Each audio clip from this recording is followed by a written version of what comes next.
안녕하세요. 반갑습니다. 우리 이번 강의에서 함께 배울 주제는요. 신라 말기에 왕권이 약화된 상황에 대해서 살펴볼 건데요. 통일신라 말기에 왕권이 약화되고요. 중앙의 귀족들은 왕위쟁탈전에 참여하게 됨으로써 뿐만 아니라 농민들의 생활이 너무나 궁핍해짐으로써 결국은 신라는 멸망을 하고 새로운 사회가 생기게 되는 거죠. 고려의 성립이 그래서 이어지는 건데요. 이 시간에는 어떻게 신라의 그 중앙의 왕권이 무너지게 되었는지를 중심으로 살펴보도록 하겠습니다. 준비가 되셨나요? 좋아요. 그럼 첫 번째 주제 먼저 확인해 보도록 할게요. 자, 여러분, 우리가 첫 번째로 다룰 주제는요. 통일신라 말기의 사회 혼란의 배경을 살펴보도록 하겠습니다. 이거 역시 선생님이 그래프를 통해서 여러분들께 전체적인 아웃라인을 잡아드릴 거예요. 선생님만의 노하우를 아낌없이 여러분들께 전수해 드리는 거거든요. 자, 그럼 한번 봅시다. 일단 신라는요.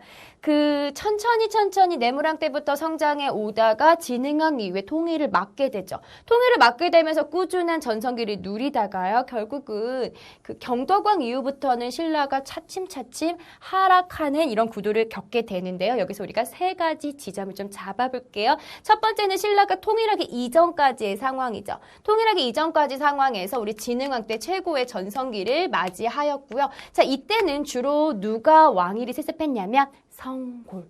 자, 골품 중에서도 성스러운 골품이죠. 왕위를 차지할 수 있었던 계층이랍니다. 성골 계층에서 왕위를 계승했었죠. 기억이 나시나요? 좋아요. 자, 그렇다면 진흥왕 이후에 신라를 통일했던 인물이 바로 누구죠? 무열왕 때랍니다. 그래서 일단 무열왕 이후부터는 우리가 왕위 계승 체제가 좀 달라집니다. 그럼 가볼게요. 자, 무열왕 이후부터는 왕위 계승 체제가 어떻게 달라지냐면, 그러니까 무열왕 때까지는 꾸준히 성골이 집권을 하다가요. 무열왕 때부터 경덕왕이 죽고 난 다음에 이제 해공왕 때까지가 신라의 하대거든요. 그럼 무열왕부터 해공왕 때까지는 누가 왕위를 갖게 되냐면 바로 진골 중에서도 무열한 자손이 왕위를 갖게 됩니다. 그래서 진골 중에서도 무열왕계에서 왕위가 계승이 돼요. 이해만 해주세요. 그리고 나서 이 신라 하대로 넘어오면서부터는요. 여기가 신라 하대고요. 해공왕이 죽은 다음에 무열왕계에서는 왕위 계승이 끊기게 된답니다. 그래서 진곤들끼리 이제 무열왕 계통이 없으니까 나도 왕위를 차지할 수 있겠다라는 욕심을 갖게 되고요. 그래서 이 진골 중에서도 내무왕계, 그러니까 내무왕 반계, 그러니까 사람들이 정말 많거든요. 서로 왕위를 차지하기 위해서 노력하는 왕위 쟁탈전이 해공왕 이후에 이루어지고요. 이 시기를 우리가 신라의 말기다, 하기다라고 표현합니다. 이해가 되시나요? 이 구도를 좀 이해를 해주시면요. 내용을 들으실 때 아마 많은 도움이 되실 겁니다. 자, 여러분, 그럼 본격적으로 우리가 신라 하대 때 진골들이 왕위를 빼앗기 위해서 어떻게 쟁탈전이 전개가 되었는지 살펴보도록 하겠습니다. 자, 가장 먼저 이 시기를 놓치면 안 되겠죠? 경덕왕이 죽은 다음에 해공왕 때부터는 이 왕위 쟁탈전이 굉장히 극심해지는데요. 해공왕이라는 게 어떤 왕일까요? 8살 때 왕자리에 올랐어요. 8살이라고요? 초딩이잖아. 그러니까 신하들이나 진골 귀족들이 해공왕을 무시하는 정치를 펼칩니다. 마음대로 자기들끼리 정치하다가 결국은 해공왕이 진골 귀족들에게 살해를 당하고요. 그 이후는 뭐가 끊기게 된다고요? 무열왕 계통에 왕위 상속 체계가 이루어지지 않는다고요. 여기까지는 이해가 되시죠? 좋아요. 그럼 이것과 관련돼서 두 번째 중요한 내용은 무열왕계에서 왕위가 더 이상 계승이 되지 않기 때문에 진골 귀족들이 한간에 희망이 생기죠. 나도 왕이 될 수 있겠어. 이해가 되시죠? 그래서 진골 귀족 간에 왕위 쟁탈전이 굉장히 많이 일어나요. 이해가 되세요? 되죠? 그래서 해공왕이 죽은 다음에 선덕왕부터 경순왕까지 신라 말기까지 무려 150년 동안 왕이 20명이 교체가 된답니다. 그럼 생각해 볼게요. 150년 동안에 20명의 왕이 교체가 됐다는 거는 한 사람당 재위 기간이 한 8년 정도잖아요. 그러니까 얼마나 비정상적인 방법으로 왕위가 계승이 됐는지 이해가 되시죠? 이렇게 치열했던 상황이었다 정도까지만 우리가 이해해 주시면 되겠습니다. 마지막 중요한 포인트는요. 자, 세 번째 결과입니다. 그래서 어떻게 됐어, 신라가? 요거 중요하죠. 일단 사실 신라는 엄격한 골품제 사회 랍니다.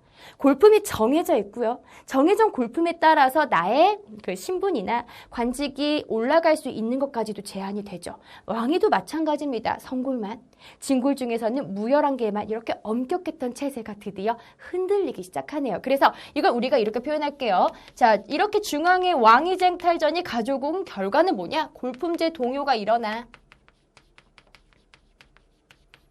이해되시죠? 뿐만 아니라 짧은 기간 동안에 여러 명의 왕들이 교체가 되면서 왕권이 굉장히 약화가 되네요. 요거 중요하고요. 한 가지만 여러분들께 팁으로 전수해 드리겠습니다. 선생님이 제자들이요. 이런 것들 하나씩 정리해 드릴 때마다 너무나 좋아하시면서 이렇게 남겨주시더라고요. 선생님 시험에 역시 나왔어요. 이런 거. 자, 그럼 가볼게요. 자, 왕권 약화와 관련돼서 요렇게만 정리하면 재미가 없고요. 요거까지 함께 봅시다.